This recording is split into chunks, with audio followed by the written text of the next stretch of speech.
नमस्कार प्रेक्षक हो, मी अक्षदा. तुम्ही पाहताय राष्ट्र सह्याद्री न्यूज. राष्ट्र सह्याद्री न्यूज मध्ये आपल्या सर्वांचं मनपूर्वक स्वागत. वळूयात बातमीकडे. अहिल्यानगर दक्षिण लोकसभा मतदारसंघाचे भाजपाचे उमेदवार सुजय विखे पाटील यांच्या प्रचारार्थ पारनेर तालुक्यातील टाकळी डोकेश्वर येथील कार्यकर्ता मेळाव्यात राज्याचे महसूल मंत्री नामदार राधाकृष्ण विखे पाटील बोलत होते. यावेळी पत्रकारांशी बोलताना विखे पाटील म्हणाले, शरद पवारांचा धंदा खोटं बोल पण रेटून बोल. त्यांच्या वक्तव्याला मी अजिबात महत्व देत नाही आणि त्यामध्ये काहीच तथ्य नसल्याचे राधाकृष्ण विखे पाटील म्हणाले. सभेच्या सुरुवातीला सुजित झावरे पाटील यांच्या देवकृपा प्रतिष्ठान व भाजपच्या कार्यकर्त्यांनी विखे पाटील यांची गावामधून भव्य मिरवणूक काढली व फुलांची उधळण करत त्यांचे स्वागत केले. यावेळी कटारिया मंगल कार्यालयामध्ये झालेल्या सभेमध्ये प्रचंड मोठा जनसमुदाय उपस्थित होता. यावेळी बोलताना काय म्हणालेत राधाकृष्ण विखे पाटील, याच बातमीची काही दृश्य पाठवली आहेत आमच्या प्रतिनिधी शर्मिला जाधव यांनी. पाहूया. त्याच्यावर मी काल बोललेलो आहे की पवारांचा जो धंदा आहे तो खोटा बोलण्याचा, खोटा बोल पण रेटून बोल, आणि त्यामुळे त्यांच्या वक्तव्याला मी काय अजिबात महत्व देत नाही, कारण त्याच्यामध्ये काही तथ्य नाही. उमेदवार जाऊ द्या, उमेदवाराबद्दल का आपण चर्चा करतो. शेवटी असं की हा निधी कोणाचा आहे, महायुती सरकारचा निधी आहे, तर तुमचा काही संबंध नाही. आणि त्यामुळे महायुती सरकार दिलेला निधी, त्याचं नियोजन आणि त्याची अंमलबजावणी हे पालकमंत्री म्हणून मीच करणार आहे. विखे पाटलांनी त्या बाबतीमध्ये स्पष्ट भूमिका मांडलेली आहे.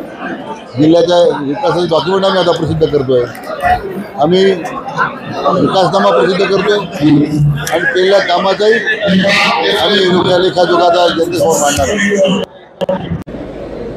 पूर्वीच्या काळामध्ये संपूर्ण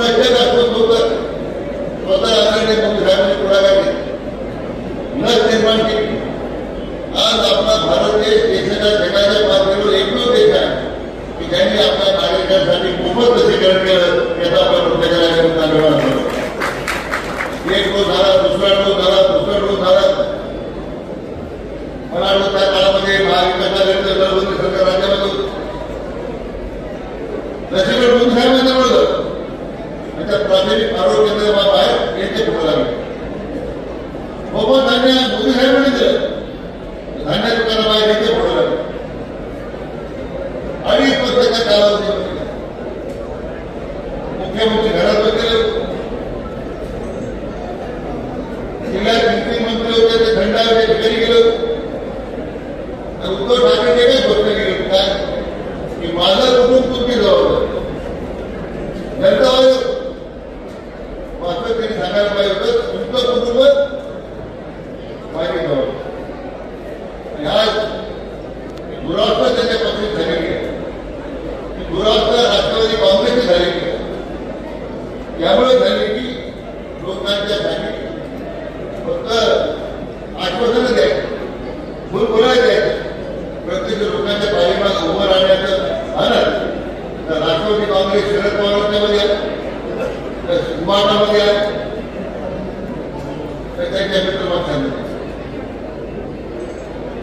अशी कोणती भूमिका मला बसलेल्या जनतेने मला उत्तर प्रश्न करायचा. एखादं का महाविकास आघाडी सरकारनं तुमच्यासाठी केलं,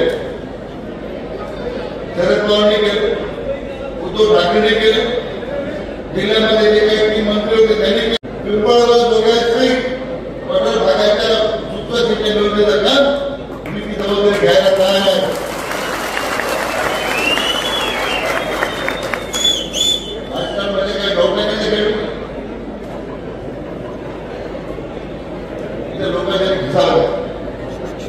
आदरणीय खासदारसाहेब बाळासाहेब विखे पाटील या पारनेर तालुक्याने त्यांच्या प्रचंड प्रयत्न त्यांनी पारनेरला कारखाना तुम्हाला सांभाळताना आज आमचे कामगार वाऱ्यावर आहे. आज त्या कामगारांची वकील करायला करतो तुम्हाला सांगितलं पाहिजे. काय तुम्ही कामगारांच्या कारखान्याच्या प्रश्नाने काय तुम्ही काम केलं? या तालुक्याला कोणता नवीन प्रकल्प आलेले प्रकल्प एवढे तुम्ही हटवून देतो. आणि मग तुम्हाला खात्री देतो या राज्यात जिल्ह्यामध्ये आपण 3 MIDC आता स्थापन करतो.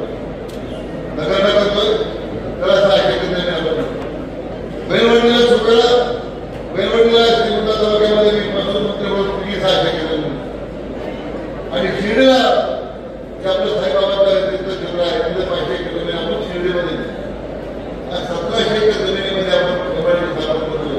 काय अवस्था सुरू मुंडाळा काय एमआयडीसीमध्ये आहे खंडी बहादर फक्त ते तयार झाले तुमच्या मला रोजगार मिळाला रोजगार मिळाला मला कोणासाठी एमआयडीसी तुम्हाला खात्याचं निवडणूक हो गया तुमच्या एमआयडीचं सगळं सोबत बघू फक्त भूमिपुत्रांना नोकरी मिळतील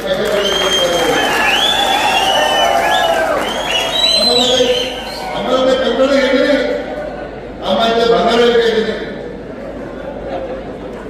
भंगारा घ्यायचे नाही कंटाळा घ्यायचे माझा प्रयत्न आहे या जिल्ह्याच्या सर्वांगीण विकासामध्ये आमच्या जिल्ह्याचा तरुण आमच्या जिल्ह्यातला शेतकरी आमच्या जिल्ह्याचा समाजाचा फक्त घटक हा सन्मानानं स्वाभिमानानं जगायला पाहिजे तिच्या पाठीमागची भूमिका एवढं सांगितलं मला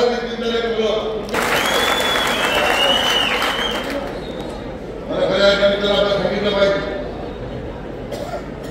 या तालुक्याचे जे प्रश्न आहेत पाण्याचे प्रश्न आहेत खताचं पाणी मिळालं पाहिजे